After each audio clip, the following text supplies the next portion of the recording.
देश विदेश में चल रही दिन भर की ताज़ा खबरें, खेल, मनोरंजन और हर क्षेत्र से संबंधित खबरें जानने के लिए जुड़ जाएं हमारे साथ आज की इस वीडियो के अंत तक। जानेंगे दोस्तों हर वो खबर जो देश में सनसनी पैदा कर रही है। तो चलिए बिना वक्त ज़ाय के शुरू करते हैं आज की ये खास वीडियो। प्रधानमंत्री Narendra Modi smart India hackathon 2024 के ग्रैंड फिनाले में वीडियो कॉन्फ्रेंसिंग के जरिए युवा इन्वोटर्स से बातचीत करेंगे और उपस्थित लोगों को संबोधित करेंगे। इस इवेंट में 1300 से ज्यादा छात्र टीमों के इनोवेटिव आइडियाज देखने को मिलेंगे। साथ ही राष्ट्रपति द्रौपदी मुर्मू दिल्ली के विज्ञान भवन में राष्ट्रीय पंचायत पुरस्कार 2024 देने जा रही हैं। इसमें कुल 45 लोगों को अलग अलग कैटेगरी में अवार्ड दिए जाएंगे। ये सब जमीनी स्तर पर बेहतर शासन और सामुदायिक विकास के लिए चुने गए हैं। वहीं हज 2025 के लिए केंद्र सरकार ने बताया है कि इंडियन हज कमेटी 1 करोड़ 22 लाख लोगों की यात्रा की व्यवस्था करेगी। केंद्रीय मंत्री किरेन रिजिजू ने बताया कि सऊदी अरब ने भारत और सऊदी के बीच हुए समझौते के तहत हज का कोटा फिक्स किया है। ये कोटा इंडियन हज कमेटी और हज ग्रुप ऑर्गेनाइजेशंस को दिया गया है। वहीं केंद्र सरकार ने पीएम पोषण योजना के तहत मिड डे मील की लागत बढ़ा दी है। अब प्राइमरी बच्चों के लिए खर्च 6.19 रुपीज और हाई प्राइमरी के लिए 9.29 रुपीज हो गया है। ये दरें 1 दिसंबर से लागू हो चुकी हैं, जिससे केंद्र पर 425 करोड़ रुपए का अतिरिक्त खर्च आएगा। राज्यों को जरूरत के हिसाब से ज्यादा खर्च करने की छूट है। वहीं आम आदमी पार्टी ने अपनी दूसरी लिस्ट जारी की है और इसमें साफ दिख रहा है कि पार्टी को अपने पार्षदों पर ज्यादा भरोसा है। इसी वजह से उन्होंने 7 मौजूदा विधायकों के टिकट काटकर पार्षदों को मौका दिया है। वहीं देखिए लोकल सर्कल्स की एक सर्वे रिपोर्ट में बताया गया है कि सिंगल विंडो क्लियरेंस और ईज ऑफ डूइंग बिजनेस के बावजूद 66% कंपनीज को सरकारी सेवाओं के लिए रिश्वत देनी पड़ती है। इस पर समाजवादी पार्टी के अध्यक्ष अखिलेश यादव ने बीजेपी को निशाने पर लेते हुए तंज कसा है। वहीं सीरिया में तख्ता पलट के बाद मिडिल ईस्ट का माहौल काफी तनावपूर्ण हो गया है। इसी बीच इजरायल के प्रधानमंत्री बेंजामिन नेतन्याहू ने साफ कहा है कि गाजा में चल रहे युद्ध को फिलहाल रोकने का उनका कोई इरादा नहीं है। स्थिति और भी ज्यादा गंभीर होती दिख रही है। साथ ही नोएडा इंटरनेशनल एयरपोर्ट को देश का सबसे बड़ा एयरपोर्ट बनाने की तैयारी चल रही है।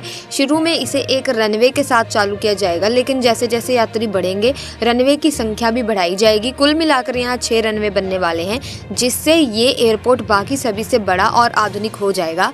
अप्रैल में इसके शुरू होने की उम्मीद है। साथ ही चकराता और आसपास के ऊंचे इलाकों में सीजन का पहला हिमपात हुआ और वहां के दृश्य सचमुच बहुत खूबसूरत हो गए। जब सूर्य की किरणें पहाड़ों पर पड़ी तो बर्फ से ढके पहाड़ चांदी जैसे चमक गए, जो देखने में बहुत ही आकर्षक लगे।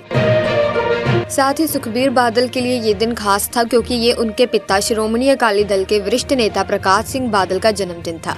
प्रकाश सिंह बादल का पिछले साल अप्रैल में निधन हो गया था और इस दिन ने उनके योगदान को याद करने का एक मौका दिया। सुखबीर बादल के लिए ये दिन अपने पिता की यादों और उनके राजनीतिक प्रभाव को सम्मानित करने का समय था। वहीं अमेरिका ने नवनिर्वाचित राष्ट्रपति डोनाल्ड ट्रंप ने कहा था कि वे पद संभालने के बाद अमेरिका में वैध तरीके से प्रवेश को आसान बनाएंगे, जिससे भारतीयों को फायदा होगा, क्योंकि ज्यादातर भारतीय वैध तरीके से ही अमेरिका आते हैं। उन्होंने ये भी कहा कि वे सभी अवैध अप्रवासियों को देश से बाहर कर देंगे। साथ ही खान ग्लोबल स्टडीज नामक एक्स हैंडल पर खान सर की रिहाई की मांग करते हुए भड़काऊ पोस्ट डालने वाले के खिलाफ केस दर्ज किया गया है। अब जांच की जा रही है कि पोस्ट के पीछे की मंशा क्या थी और ये कहां से पोस्ट किया गया था। इसके लिए तकनीकी अनुसंधान किया जा रहा है। वहीं मुंबई के जोगेश्वरी ब्रिज पर एक BMW कार में अचानक आग लग गई और आग लगने के बाद कार पूरी तरह से जलने लगी। इस वजह से ट्रैफिक भी जाम हो गया, क्योंकि कार बीच सड़क पर जल रही थी। अब सवाल ये उठता है कि आखिरकार गाड़ियों में आग क्यों लगती है। वहीं साथ ही भारतीय रेलवे ने प्रयागराज रामबाग रेलखंड के बीच नॉन इंटरलॉकिंग कार्य के कारण कुछ ट्रेनों के परिचालन को रद्द कर दिया है। इसके अलावा कुछ ट्रेनों का मार्ग बदलकर चलाने का भी निर्णय लिया गया है। पश्चिम बंगाल के मुर्शिदाबाद जिले के खैरताला गांव में एक घर में रविवार रात बड़ा बम धमाका हुआ। इस हादसे में 3 लोगों की मौत हो गई। जानकारी के मुताबिक ये धमाका उस घर में हुआ जहां कथित तौर पर विस्फोटक बनाए जा रहे थे और घर मालिक मामून मोहल्ला का था।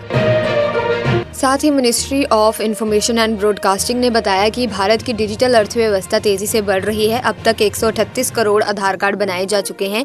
डिजी लॉकर पर 37 करोड़ उपयोगकर्ताओं के 776 करोड़ दस्तावेज स्टोर हैं। दीक्षा प्लेटफॉर्म ने 17.95 करोड़ एनरोलमेंट और 14.37 करोड़ फोर्स कंप्लीशन के साथ 556 करोड़ शिक्षण स्तर पूरे किए हैं।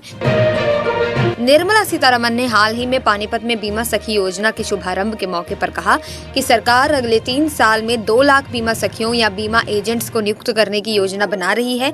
इस साल के अंत तक 25,000 बीमा सखियों को नियुक्त किया जाएगा। ये महिला एजेंट्स पहले साल में 7,000 रुपए, दूसरे साल में 6,000 रुपए मासिक रूप में पाएंगी। ये कदम महिलाओं को रोजगार देने और बीमा क्षेत्र को बढ़ावा देने के उद्देश्य से उठाया गया है। वहीं प्रधानमंत्री नरेंद्र मोदी ने कहा कि नोएडा अंतर्राष्ट्रीय हवाई अड्डा दिल्ली और उत्तर प्रदेश के बीच यातायात संपर्क को मजबूत करेगा, जिससे यात्रा में आसानी होगी। उन्होंने बताया कि उनकी सरकार उच्च गुणवत्ता वाले बुनियादी ढांचे का निर्माण कर रही है, जिससे लोग बेहतर संपर्क का लाभ उठा सकें और समृद्धि बढ़ा सकें। केंद्रीय शिक्षा मंत्रालय ने पीएम पोषण योजना के तहत खाद्य सामग्री की लागत में 13.7% की बढ़ोतरी की है। अब प्राथमिक कक्षाओं के लिए ये 6.19 रुपीस और उच्च प्राथमिक कक्षाओं के लिए 9.29 रुपीस प्रति बच्चा होगी। ये बदलाव दिसंबर 1 से लागू हो गया है, जिससे सरकार को 2024 और 25 में अतिरिक्त 425 करोड़ रुपए का खर्च उठाना होगा। नई दरें सभी राज्यों और केंद्र शासित प्रदेशों में लागू होंगी। वहीं रक्षा मंत्री राजनाथ सिंह और रूस के रक्षा मंत्री एंड्रेई बेलोयुसोव आज मॉस्को में भारत रूस के रक्षा सहयोग पर होने वाली बैठक की अध्यक्षता करेंगे। इस बैठक में दोनों नेता सैन्य और औद्योगिक सहयोग समेत कई महत्वपूर्ण मुद्दों पर चर्चा करेंगे और आपसी हितों, क्षेत्रीय व वैश्विक मसलों पर विचार भी करेंगे। साथ ही भारतीय क्रिकेट कंट्रोल बोर्ड के अध्यक्ष रोजर बिन्नी ने देवजीत सैकिया को बोर्ड का कार्यवाहक सचिव नियुक्त किया है। सैकिया, जो पहले बीसीसीआई के संयुक्त सचिव थे, अब जयशाह की जगह लेंगे, जिन्होंने 1 दिसंबर से अंतर्राष्ट्रीय क्रिकेट परिषद के नए अध्यक्ष का कार्यभार संभाला है। सैकिया असम के पूर्व प्रथम श्रेणी क्रिकेटर हैं और वे आगामी सितंबर तक इस भूमिका में रहेंगे, जब तक स्थायी सचिव की नियुक्ति नहीं हो जाती। ऐसे में खबरों का सिलसिला इस वीडियो में यूं ही चलता रहेगा, लेकिन अगर आप किसी स्पेसिफिक स्टेट की खबर जानना चाहते हैं, किसी स्पेसिफिक सेक्टर की खबर जानना चाहते हैं, तो ऐसे में आप कमेंट सेक्शन में अपने राज्य और सेक्टर का नाम जरूर लिख दें जिसके रिलेटेड आप खबरें जानना चाहते हैं। इसी के साथ अगली खबर, स्मार्ट इंडिया हैकाथॉन का 7वां संस्करण शुरू हो रहा है। इस बार केंद्रीय शिक्षा मंत्री धर्मेंद्र प्रधान इस कार्यक्रम का उद्घाटन वर्चुअल तरीके से करेंगे। ये आयोजन देश भर में 51 केंद्रों में आयोजित होगा, जिसमें छत्तीसगढ़ के 4 संस्थान भी शामिल हैं। इसके अलावा Indian institute of technology Jammu smart India hackathon 2024 के सॉफ्टवेयर वर्जन के ग्रैंड फिनाले की मेजबानी करेगा। साथ ही मौसम विभाग ने पंजाब, हरियाणा, चंडीगढ़, उत्तर प्रदेश, बिहार और पश्चिम बंगाल में घना कोहरा और हिमाचल प्रदेश, असम और अन्य पूर्वोत्तर राज्यों में भी कोहरे की संभावना जताई है। इसके अलावा शीतलहर और बंगाल की खाड़ी में तूफान का भी अनुमान है, जिससे मछुआरों को चेतावनी दी गई है। साथ ही कर्नाटक के पूर्व मुख्यमंत्री और पूर्व केंद्रीय मंत्री एस.एम. कृष्णा का सुबह निधन हो गया। वे 92 वर्ष के थे और लंबे समय से बीमार थे। कृष्ण ने कर्नाटक के मुख्यमंत्री, भारत के विदेश मंत्री और महाराष्ट्र के राज्यपाल के रूप में महत्वपूर्ण पदों पर कार्य किया। उनका योगदान भारतीय राजनीति में अत्यधिक महत्वपूर्ण है। वहीं देखिए, प्रधानमंत्री नरेंद्र मोदी 13 दिसंबर को तीर्थराज प्रयागराज में हाकुम का औपचारिक शुभारंभ करेंगे। इस कार्यक्रम की तैयारियां अब अंतिम दौर में हैं और पीएमओ की टीम प्रयागराज पहुंच चुकी है। साथ ही बात को सरल तरीके से समझे तो जीएसटी अधिकारियों ने अप्रैल से अक्टूबर तक 17,818 फर्जी कर्मों के जरिए 35,132 करोड़ रुपए की टैक्स चोरी का पता लगाया है। इसके अलावा 69 लोगों को गिरफ्तार भी किया है। ये आंकड़े संसद में दिए गए थे, जो ये दिखाते हैं कि सरकार ने बड़े स्तर पर टैक्स चोरी की घटनाओं पर कड़ी कार्रवाई की है। वहीं CCI competition commission of India ने सुप्रीम कोर्ट से ये अनुरोध किया है कि वो ई-कॉमर्स कंपनियों जैसे कि अमेजॉन और फ्लिपकार्ट के खिलाफ चल रही जांच से कड़ी कानूनी चुनौतियों पर सुनवाई करें। सीसीआई का कहना है कि कंपनियां जैसे सैमसंग, वीवो और कुछ अन्य हाई कोर्ट में चल रही जांच को रोकने के लिए अलग अलग अदालतों में इन चुनौतियों को पेश कर रही है। इसका मतलब ये है कि कंपनियां कोर्ट के फैसले से बचने के लिए कई कानूनी रास्ते अपनाने की कोशिश कर रही है। वहीं इंडियन रेलवे ने 1 जनवरी 2025 से 73 ट्रेनों के नंबर बदलने का फैसला लिया है। ये बदलाव इसलिए किया जा रहा है ताकि यात्रियों का यात्रा अनुभव और भी बेहतर हो सके। नए नंबरों के साथ साथ ट्रेनों का यात्रा समय भी बदल जाएगा। इस बदलाव से यात्रियों को ट्रेनों को पहचानने में आसानी होगी और समय सारणी में भी कुछ सुधार होगा। जर्मनी के डाइचे बैंक ने SMFG इंडिया क्रेडिट को 9.1 करोड़ यूरो यानी कि 813 करोड़ रुपए का 3 साल का लोन दिया है। इसका मकसद अर्ध शहरी इलाकों में छोटे व्यापारियों और महिलाओं को फाइनेंशियली सपोर्ट देना है। RBI गवर्नर शक्तिकांत दास ने अपने कार्यकाल के आखिरी दिन कहा कि महंगाई और विकास के बीच बैलेंस बनाए रखना केंद्रीय बैंक की सबसे बड़ी चुनौती है। उन्होंने डिजिटल मुद्रा को भविष्य की करेंसी बताते हुए इसकी संभावनाओं पर जोर दिया। उनका 6 साल का कार्यकाल अब पूरा हो गया है। उनकी जगह संजय मल्होत्रा को नया गवर्नर नियुक्त किया गया है, जो फिलहाल राजस्व सचिव है और जल्द ही अपना कार्यभार संभालेंगे। साथ ही केंद्र सरकार एक राष्ट्र एक चुनाव का विधेयक शीतकालीन स्तर में लाने की तैयारी कर रही है।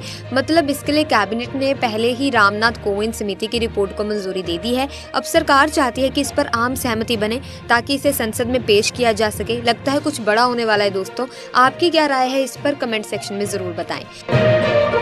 साथ ही सुप्रीम कोर्ट ने शंभू बॉर्डर खोलने वाली याचिका पर सुनवाई करने से मना कर दिया है। याचिका में कहा गया था कि किसान आंदोलन के कारण हाईवे पर ट्रैफिक बंद है और इसे हटाकर लोगों के लिए रास्ता साफ करना चाहिए, लेकिन कोर्ट ने इसे खारिज कर दिया। अब लोग पूछ रहे हैं कि इस पर और क्या कदम उठाए जाएंगे। साथ ही वडोदरा गुजरात में बना doctor Chandrana dental museum Guinness book of world records में दर्ज हो गया है। ये एशिया का पहला डेंटल म्यूजियम है और यहाँ टूथब्रश के सबसे बड़े कलेक्शन का रिकॉर्ड बनाया गया है। सोचिए, इसमें 2371 अलग अलग तरह के दांत और 26 प्रकार के टूथब्रश का कलेक्शन है। अगर मौका मिले तो इसे देखने जरूर जाना चाहिए। बहुत ही डिफरेंट चीज है। इसी के साथ खबरों का सिलसिला इस वीडियो में ऐसे ही चलता रहेगा, लेकिन अगर आप इसी तरह की और वीडियोस के अपडेट पाना चाहते हैं, डे टू डे अपडेट पाना चाहते हैं, तो हमारे चैनल को सब्सक्राइब करके बेल आइकन को प्रेस जरूर करें ताकि आप अप टू डेट रह सकें। लोकसभा अध्यक्ष ओम बिरला ने कांग्रेस और उसके सहयोगी दलों के विरोध प्रदर्शन के तरीके पर नाराजगी जताई है। उन्होंने इसे संसद की परंपराओं के खिलाफ बताया। उनका कहना है कि संसद की गरिमा और मर्यादा बनाए रखना सबकी जिम्मेदारी है। ये मुद्दा उन्होंने लोकसभा की कार्यवाही शुरू होने पर उठाया। बिरला ने साफ तौर पर कहा कि बड़े नेताओं को ऐसी जिम्मेदारी दिखानी चाहिए जो दूसरों के लिए उदाहरण बने। वहीं मुंबई के कुर्ला में बीती रात हुए भयानक सड़क हादसे में अब तक 6 लोगों की मौत हो चुकी है। इस हादसे में 40 से ज्यादा लोग घायल हैं, जिनमें से कई की हालत गंभीर है। हादसे की वजह बस का ब्रेक फेल होना बताया जा रहा है। पुलिस ने बेस्ट बस के ड्राइवर संजय मोरे को गिरफ्तार कर लिया है और दोपहर 2 बजे उसे कोर्ट में पेश किया जाएगा। हादसा काफी दिल दहला देने वाला था दोस्तों और प्रशासन इसकी जांच में जुटा हुआ है।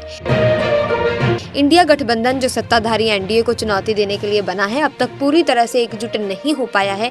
इस गठबंधन में कांग्रेस के नेतृत्व को लेकर सवाल उठने लगे हैं। हाल ही में ममता बनर्जी जो तृणमूल कांग्रेस की नेता हैं, उन्होंने इस गठबंधन के नेतृत्व की इच्छा जताई है। इसके बाद से ही गठबंधन के अन्य राजनीतिक दलों के नेताओं ने इस विषय पर गंभीरता से विचार करने की बात कही है।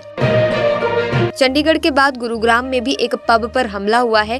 गुरुग्राम के सेक्टर 29 स्थित ह्यूमन पब के बाहर सुतली बम से हमला किया गया, जिससे एक स्कूटी जलकर राख हो गई। पुलिस ने इस मामले की जांच शुरू कर दी है और हमलावरों का पता लगाने की कोशिश की जा रही है। फिलीपींस के कनलाओन ज्वालामुखी में एक बड़ा विस्फोट हुआ, जिससे राख 3000 मीटर ऊंची उठी और पूरे इलाके में डर फैल गया। नागरिक सुरक्षा कार्यालय ने 87,000 लोगों को सुरक्षित स्थानों पर पहुंचाया और क्षेत्र को खाली कर दिया गया। वहीं वाराणसी के ज्ञानवापी परिसर में स्थित वजू खाने के सर्वे की मांग को लेकर दाखिल याचिका पर इलाहाबाद हाईकोर्ट में सुनवाई होगी। याचिका में आर्कियोलॉजिकल सर्वे ऑफ इंडिया से वजू खाने का सर्वेक्षण कराने की मांग की गई है।